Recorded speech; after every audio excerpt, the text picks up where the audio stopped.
പേരോടസ്ഥാന പ്രസംഗത്തിൽ പറഞ്ഞേക്കണ് മുജാഹിദുകൾ പറഞ്ഞിട്ടുള്ളതായിട്ട് പറഞ്ഞിട്ടുണ്ട്. അള്ളാഹു ആകാശത്തിൽ നിന്ന് ഇറങ്ങി വരുമെന്നും കൈയും കാലും ഉണ്ടെന്നൊക്കെ. ഇത് ശരിയാണോ? അതിൽ നിങ്ങൾ ആരോപണമാണോ? ചോദ്യം എനിക്ക് തിരിഞ്ഞു, നിങ്ങൾക്ക് തിരിഞ്ഞോ എന്ന് അറിയില്ല. ഇല്ല, പേരോട് ഉസ്താദിന്റെ പ്രസംഗത്തിൽ പറഞ്ഞിട്ടുണ്ട്, മുജാഹിദുകൾ പറയുന്നു അള്ളാഹുവിന് ഇറങ്ങി വരും, കയറി വരും, കയ്യുണ്ട് തുടങ്ങിയ പരാമർശങ്ങൾ അള്ളാഹുവിനെ കുറിച്ച് മുജാഹിദുകൾ പറഞ്ഞിട്ടുണ്ട് എന്ന് പേരോട് ഉസ്താദിന്റെ ഒരു കാസറ്റ് ഞാൻ കേട്ടിട്ടുണ്ട്. അത് നിങ്ങളുടെ ആരോപണമാണോ അതോ ശരിയാണോ എന്ന്. ഞങ്ങൾക്ക് മുജാഹിദുകളെ കുറിച്ച് ഇല്ലാത്ത ഒരു ആരോപണവും പറയേണ്ടതില്ല. ഉള്ളത് തന്നെ പറയാൻ, ഞങ്ങളുടെ കയ്യിലുള്ളത് തന്നെ പറയാൻ ഇവിടെ സമയമില്ല എന്നതാണ് സത്യം. എന്നിട്ടല്ലേ ഇല്ലാത്തത് പറയുന്നത്? മുജാഹിദുകൾ അത് ഞങ്ങൾ അവരെ കുറിച്ച് ഇല്ലാത്തത് പറഞ്ഞതല്ല, മുജാഹിദുകൾ തന്നെ എഴുതിയതും പറഞ്ഞതുമാണ്. ഞാൻ പറയാം, ഇതാ എന്റെ കയ്യിൽ അതിന്റെ രേഖകളുണ്ട്. ഈ പുസ്തകം നോക്കൂ നിങ്ങൾ, ഇത് ഗൾഫ് സലഫിസവും മുജാഹിദ് പ്രസ്ഥാനവും എന്ന പുസ്തകമാണ്. ഇത് എഴുതിയിട്ടുള്ളത് സമസ്തയുടെ പ്രസിഡന്റോ സെക്രട്ടറിയോ ഒന്നും അല്ല. ഇത് എഴുതിയിട്ടുള്ളത് മുജാഹിദ് കേരള മുജാഹിദ് ജംഇയ്യത്തുൽ ഉലമ എന്ന് പറഞ്ഞ അവരുടെ പണ്ഡിത സംഘടനയുടെ സംസ്ഥാന വൈസ് പ്രസിഡന്റ്, ഇപ്പോൾ അദ്ദേഹം വൈസ് പ്രസിഡന്റാണ്, എം.ഐ. മുഹമ്മദ് അലി സുല്ലമി എന്ന് പറയുന്ന മനുഷ്യൻ എഴുതിയ പുസ്തകമാണ്. എം.ഐ. മുഹമ്മദ് അലി സുല്ലമി. ആർക്ക് വേണമെങ്കിലും നോക്കാം. ഇനി ഞാൻ ഒന്നുകൂടി ഇടയ്ക്ക് സൂചിപ്പിക്കുകയാണ്, ഞങ്ങൾ ഇവിടെ ഉദ്ധരിക്കുന്ന കിതാബുകളാവട്ടെ രേഖകളാവട്ടെ ഏത് സംഗതിയാണെങ്കിലും ആർക്ക് സംശയമുണ്ടെങ്കിലും ഇവിടെ വരാം, നോക്കാം, ഉറപ്പുവരുത്താം, സംശയം തീർക്കാം. സാധനം തിരിച്ചു തരണം എന്നൊരു വ്യവസ്ഥ മാത്രമേ പറയാനുള്ളൂ. പണ്ട് ഒരു സ്ഥലത്ത് നിന്ന് മുഖാമുഖത്തിൽ ഇങ്ങനെ കാണിച്ചപ്പോൾ പോത്തെടുത്ത് ഒറ്റ ഓട്ടം മുജാഹിദ് അന്ന് തീരുമാനിച്ചാണ് ഞാൻ തിരിച്ചു തരണമെന്നുള്ള വ്യവസ്ഥ വെക്കണം. അപ്പൊ അതുകൊണ്ടാണ് ഞാൻ ഇത് പറയുന്നത്. ഇതിന്റെ 39-ാമത്തെ പേജിൽ അദ്ദേഹം പറയുന്നുണ്ട്, അള്ളാഹുവിനെ കുറിച്ചുള്ള വിശ്വാസം പറയുന്നത് നോക്കൂ നിങ്ങൾ. കണ്ടോ, അള്ളാഹുവിനെ നിരാകാരനായി ചിത്രീകരിച്ചത് സലഫി പണ്ഡിതരുടെ ആദർശങ്ങൾക്ക് വിരുദ്ധമാണ്. നിരാകാരൻ എന്ന് പറഞ്ഞാൽ ആകൃതിയില്ലാത്തവൻ. അള്ളാഹുവിനെ കുറിച്ച് നമ്മളൊക്കെ മനസ്സിലാക്കിയിട്ടുള്ളത് എന്താണ്?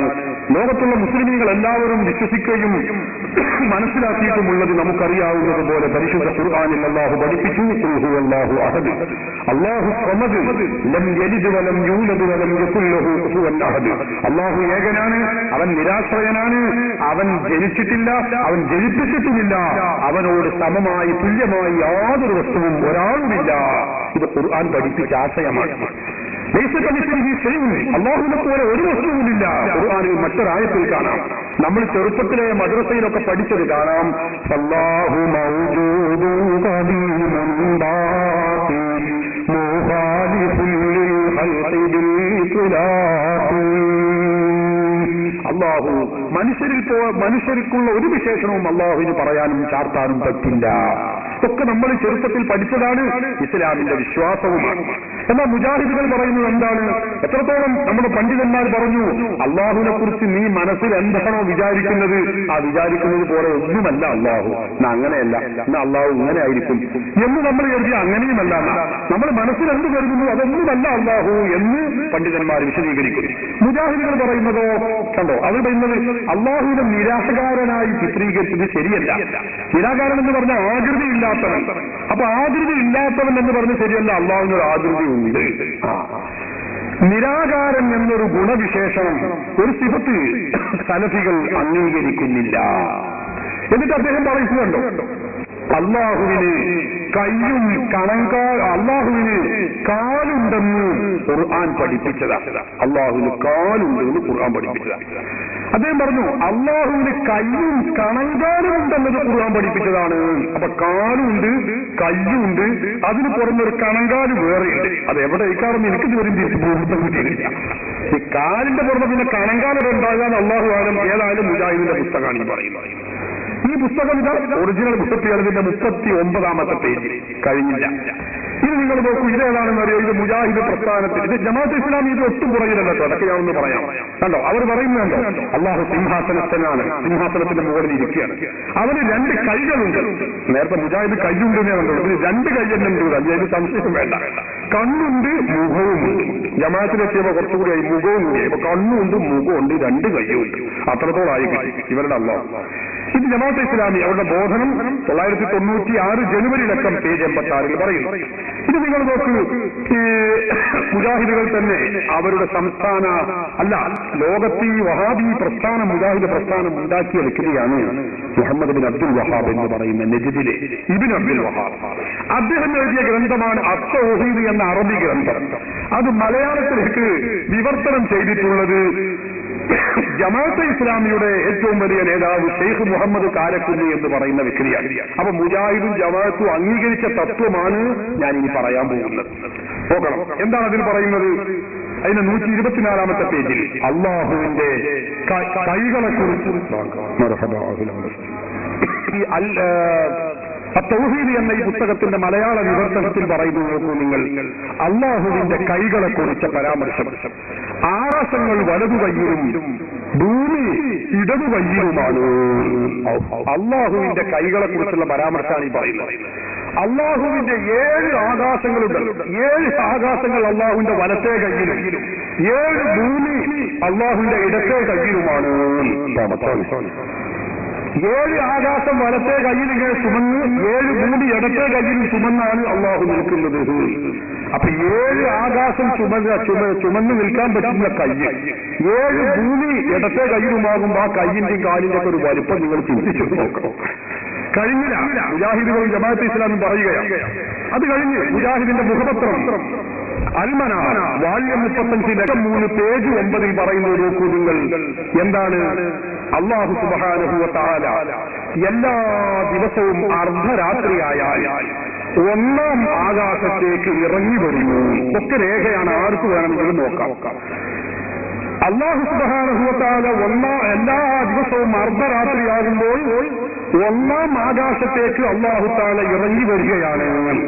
നോക്കണമെങ്കിൽ അവിടെ നമുക്കൊരു സംശയം അവശേഷിക്കുകയാണ്. എന്താണ് അർദ്ധരാത്രിയാകുമ്പോൾ എന്നാണ്. ആർക്ക് അർദ്ധരാത്രിയാകുമ്പോൾ എന്ന് പറഞ്ഞിട്ടില്ല. ഭൂമി പഴയകാലം പോലെയല്ലല്ലോ. ഇന്ന് നമ്മളൊക്കെ സ്കൂൾ പുസ്തകങ്ങളിൽ വരെ നമ്മൾ പഠിച്ചത് ഭൂമി ഉരുണ്ടതാണ് എന്നാണ്, അല്ലേ? അപ്പൊ ഇപ്പൊ അർദ്ധരാത്രിയാകുന്ന കക്ഷികൾക്ക് ഈ സമയത്ത് തന്നെ ലോകത്തിന്റെ വിവിധ ഭാഗങ്ങളിൽ ഈ സമയത്ത് നല്ല സൂര്യൻ ഉദിച്ചുയരുന്ന അല്ലെങ്കിൽ സൂര്യൻ നട്ടുച്ച സമയമാകുന്ന രാജ്യങ്ങൾ ലോകത്തിന്റെ നാനാഭാഗങ്ങളിൽ കാണും. അപ്പോ ഈ അർദ്ധരാത്രിയാവുക എന്നത് ഓരോ സ്ഥലത്തും ഓരോ നാട്ടിലും വ്യത്യസ്ത സന്ദർഭങ്ങളിലും സമയങ്ങളിലുമായിരിക്കും. അല്ലാഹുവാണെങ്കിലോ അർദ്ധരാത്രിയായാൽ പിന്നെ 1-ാം ആകാശത്തേക്ക് ഇറങ്ങുക തന്നെയാണ്. പിന്നെ എപ്പോഴാണ് അല്ലാഹു തആല കയറല്? അത് നമ്മൾ അറിയണം. അർദ്ധരാത്രി നമുക്കിപ്പോ അർദ്ധരാത്രിയാണെങ്കിൽ മറ്റേ യൂറോപ്യൻ രാജ്യങ്ങൾക്ക് കുറച്ച് കഴിഞ്ഞിട്ട് നമുക്ക് ഇഷ്ടമാകുമ്പോൾ അവർക്ക് അർദ്ധരാത്രിയാണ്. അങ്ങനെയാണ്. അല്ലാഹു എന്ന് പറഞ്ഞാൽ നമ്മുടെ മാത്രം അല്ലാഹു അല്ലല്ലോ, എല്ലാവരുടെയും അല്ലാഹു. അപ്പൊ എല്ലാവർക്കും അർദ്ധരാത്രിയാകുമ്പോൾ അല്ലാഹു തആല 1-ാം ആകാശത്തേക്ക് ഇറങ്ങി. അപ്പൊ അല്ലാഹു തആലാക്ക് ഇറങ്ങുക ഇറങ്ങുന്ന കയറാൻ പിന്നെ അല്ലാഹു തആലാക്ക് നേരം ഉണ്ടാവില്ല. ഏതോ ആവട്ടെ, ഇവിടെ അത് ഒരു സംശയമുണ്ട്. അതിന് പുറമെ ഇവിടെ ഒരു അപഹാസ്യവും നിങ്ങൾ ചിന്തിച്ചു നോക്കൂ. അള്ളാഹുവിന്റെ വലത്തേ കയ്യിലാണ് 7 ആകാശം എന്ന് പറഞ്ഞു, ഇടത്തേ കയ്യിലാണ് 7 ഭൂമിയും. ഈ ആകാശത്തിലേക്കാണ് ഇതിൽപ്പെട്ട 1-ാം ആകാശത്തിലേക്കാണ് അല്ലാഹു തആല എല്ലാ ദിവസവും അർദ്ധരാത്രിയാവുമ്പോൾ ഇറങ്ങി വരുന്നത്. ഈ 1-ാം രാത്രി എവിടെയാണ്? അല്ല, 1-ാം ആകാശം എവിടെയാണ്? അള്ളാഹുവിന്റെ വലത്തേ കയ്യിലാണ്. എങ്ങനെയാണ് ഈ പരിപാടി? ഒന്ന് ചിന്തിച്ചാണ്. വലത്തേ കയ്യിലുള്ള 1-ാം ആകാശത്തേക്ക് അല്ലാഹു അർദ്ധരാത്രിയാകുമ്പോൾ ഇറങ്ങി വരികയാണ്. വല്ല ആനയത്തെ എടുത്തിട്ട് തുളച്ചു വരേണ്ടി വരും അല്ലാഹു തആല. അല്ലാതെ എങ്ങനെയാണ്? സഹോദരങ്ങളെ, ഐക്യ യുഗത്തിൽ ജീവിക്കുന്ന ഈ രാജ്യത്തെ ജനങ്ങളോടാണ് ഈ മുജാഹിദ് പ്രസ്ഥാനം പറയുന്നത്. ഞാൻ പറയും, ഇതൊക്കെ 6-ാം നൂറ്റാണ്ടിൽ ജീവിച്ച് മൃതിയടഞ്ഞ് ചരമജീവൻ എഴുതപ്പെടേണ്ട ഒരു പ്രസ്ഥാനമാണ് എന്നതാണ് സത്യം. ഇതിപ്പോൾ പ്രവർത്തിക്കേണ്ടതോ പറയേണ്ടതോ ആയ ആശയം വിഷയമല്ല. ഇത് ഞാൻ പറഞ്ഞല്ല. മുജാഹിദിന്റെ ജമാഅത്തെ ഇസ്ലാമിന്റെ പ്രസിദ്ധീകരണം ആർക്ക് വേണമെങ്കിലും നോക്കാം. സംശയങ്ങൾ കടന്നു വരട്ടെ. എനിക്ക് സന്തോഷമേ ഉള്ളൂ. ഇത് പല സ്റ്റേജുകൾ, ഇവിടെ മാത്രമല്ല പല സ്റ്റേജുകളിലും ഞങ്ങൾക്ക് പറഞ്ഞതാണ് നിഷേധിച്ചിട്ടില്ല മുജാഹിദുകൾ. അപ്പൊ സുന്നികളായ ഞങ്ങളുടെ ആരോപണമല്ല ഇത്. മുജാഹിദുകൾ എഴുതിയതും പറയുന്നതും യാഥാർത്ഥ്യ ബുദ്ധിയാണ് ഞങ്ങൾ പറഞ്ഞതാണ്. ഇനി മുജാഹിദുകൾ ഇത് കേട്ട അപ്പോഴായിട്ടോ ഇളകിയ ഖുർആൻ പഠിച്ചിട്ട് വരുന്ന ഖുർആൻ ഇങ്ങനെ ഉണ്ട്. ഈ ഖുർആൻ പൂർവിക മുസ്ലിമികൾക്കാർക്ക് ഈ ഖുർആൻ തിരിഞ്ഞില്ലേ? പൂർവിക മുസ്ലിമികൾ പൂർവികൾക്കാർക്കും ഈ ഹദീസ് തിരിഞ്ഞില്ല. മുജാഹിദ് ഓഫീസിലേക്ക് അള്ളാഹുവിന്റെ റസൂൽ കൊടുത്ത ആയത്താണോ ഇത്? അല്ലല്ലോ. അപ്പൊ പൂർവികരായ ആളുകളൊക്കെ ഈ ആയത്ത് കണ്ടിട്ടുണ്ട്, ഈ ഖുർആൻ കണ്ടിട്ടുണ്ട്, ഈ ഹദീസ് കണ്ടിട്ടുണ്ട്. എന്നിട്ട് അവരാരും ഇങ്ങനെ അള്ളാഹുവിന് കയ്യുണ്ട്, കാലുണ്ട്, മുഖമുണ്ട്, കണ്ണുണ്ട്, മൂക്കുണ്ട്, പല്ലുണ്ട്, ചന്തിയുണ്ട് എന്നൊന്നും ആരും പറഞ്ഞിട്ടില്ല. അത് മുജാഹിദുകളുടെ മാത്രം വാദമാണ്. അതുകൊണ്ട് അഹ്ലു സുന്നത്തി വൽ ജമാഅത്തിൽ നിന്ന് തെറിച്ചു പോയതിന്റെ ഏറ്റവും പ്രകടമായ ഉദാഹരണമാണിത് എന്ന് കൂടി നാം ഓർമ്മിക്കണമെന്ന് ഞാൻ നിങ്ങളുടെ ശ്രദ്ധയിൽപ്പെടുത്തുകയാണ്.